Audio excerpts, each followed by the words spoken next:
White হাউসের দুজন national guard নিহত হওয়ার ঘটনাকে কেন্দ্র করে ইউএসের ইমিগ্রেশন নীতিতে বড় পরিবর্তন আনতে যাচ্ছে ডোনাল্ড ট্রাম্প। অলরেডি ঘোষণা দিয়েছে থার্ড ওয়ার্ল্ডের অভিবাসন সাময়িকভাবে স্থগিত থাকবে। তো এই নতুন নীতির কারণে বাংলাদেশের উপরে কি প্রভাব পড়বে বা বাংলাদেশের বিভিন্ন ক্যাটাগরির যারা ভিসা প্রত্যাশী আছে তাদের উপরে কি ধরনের প্রভাব পড়তে পারে সেটাই আলোচনা করব আজকের এই ভিডিওতে। চলুন শুরু করা যাক। তার আগে বলে নিচ্ছি, যারা আমাদের চ্যানেলে নতুন বা আমাদের চ্যানেলটি এখনো সাবস্ক্রাইব করেনি please hit the subscribe button, আর যারা অলরেডি সাবস্ক্রাইব করেছেন তাদেরকে অসংখ্য ধন্যবাদ।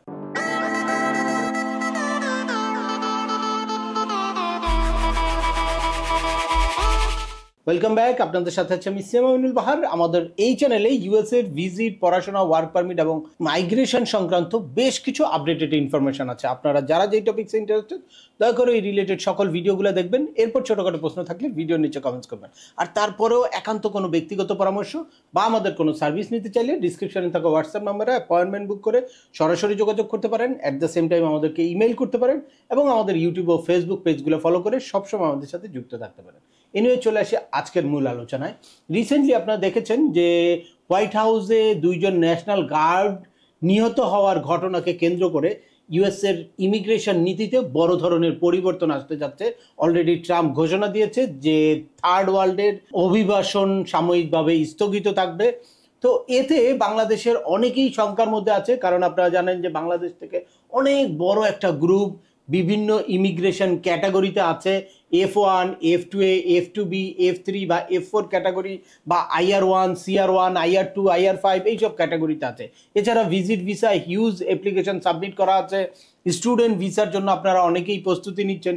তো আপনারা অনেকেই কিন্তু শঙ্কার মধ্যে আছেন। বিভিন্ন আমার কাছে অলরেডি কয়েকশো কমেন্টস চলে এসেছে বা বিভিন্ন মেসেজ চলে এসেছে যে কি ঝুঁকিতে পড়তে যাচ্ছে বা বাংলাদেশের ভিসা কি বন্ধ হয়ে যাবে, বাংলাদেশ থেকে কি আর ভিসা দিবে না, বাংলাদেশও তো থার্ড ওয়ার্ল্ডের কান্ট্রি। তো তাদেরকে আশ্বস্ত করার জন্যই এই ভিডিওটি।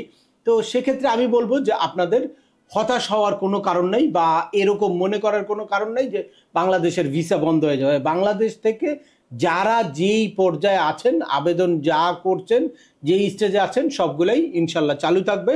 কারণ হচ্ছে থার্ড ওয়ার্ল্ডের যেই কান্ট্রিগুলোর ব্যাপারে ইউএসএ কনসার্ন বা তাদের সিকিউরিটি হুমকির মুখে, সেই সব কান্ট্রির উপরে প্রথম এই এফেক্টটা পড়বে। সেই তালিকায় 19টি দেশ আছে, যেই তালিকার মধ্যে বাংলাদেশের নাম নেই। তো চলুন আমরা দেখি এই 19টি দেশের তালিকায় কাদের নাম আছে।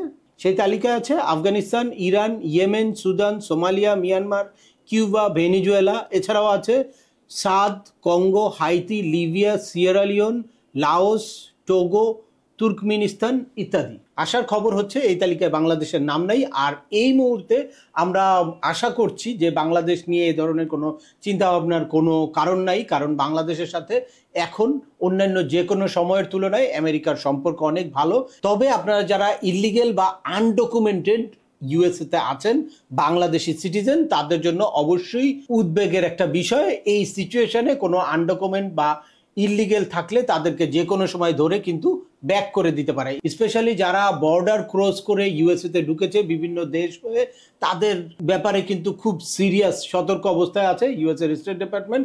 লাস্ট কিছুদিন আগেও 39 জনকে বাংলাদেশে পাঠিয়েছে। তো এই সবাই হচ্ছে আনডকুমেন্টেড বা ইলিগেল, এবং স্পেশালি তারা বর্ডার ক্রস করে বাই রোডে বা ওই বিভিন্ন দেশ থেকে আমেরিকায় ঢুকেছে।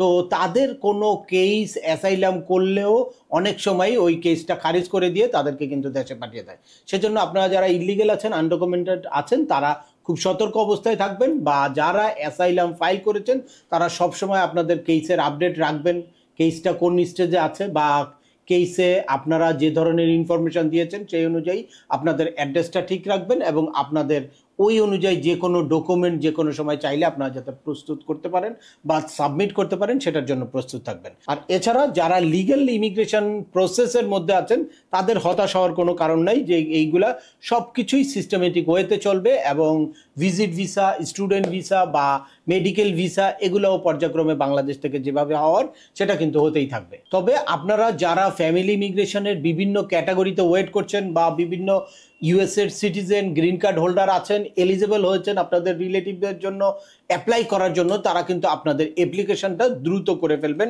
স্পেশালি F4 ক্যাটাগরির অ্যাপ্লিকেশন যত দ্রুত আপনারা সম্ভব করবেন, কারণ F4 ক্যাটাগরি নিয়ে অনেক ধরনের বিতর্ক আছে, যে কোনো সময় বন্ধ হয়ে যেতে পারে বা এটা নিয়ে যে কোনো রকম কোনো সার্কুলার আসতে পারে। তো আপনারা যারা ইউএসের সিটিজেন হয়ে গেছেন, তাদের ভাই বোন কেউ যদি এলিজেবল থাকে ইউএসের পিটিশন ফাইল করার জন্য, তাহলে আপনাদের পিটিশনটা দ্রুত ফাইল করে ফেলবেন। তাহলে আজকের ভিডিওটি এখানেই শেষ করছি। আশা করি এই ভিডিও থেকে আপনারা ইউএসের ইমিগ্রেশন নীতির নতুন কি পরিবর্তন আসতে যাচ্ছে বা এই পরিবর্তনের কারণে বাংলাদেশি ভিসা প্রত্যাশীদের উপর কি পরিবর্তন আসতে পারে সেটা সম্পর্কে ক্লিয়ার একটা ধারণা পেয়েছেন।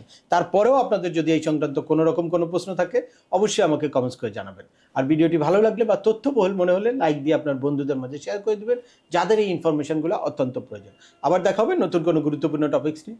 সে পর্যন্ত সবাই ভালো থাকবেন, সুস্থ থাকবেন এবং আমাদের চ্যানেলের সাথেই থাকবেন। আল্লাহ হাফেজ।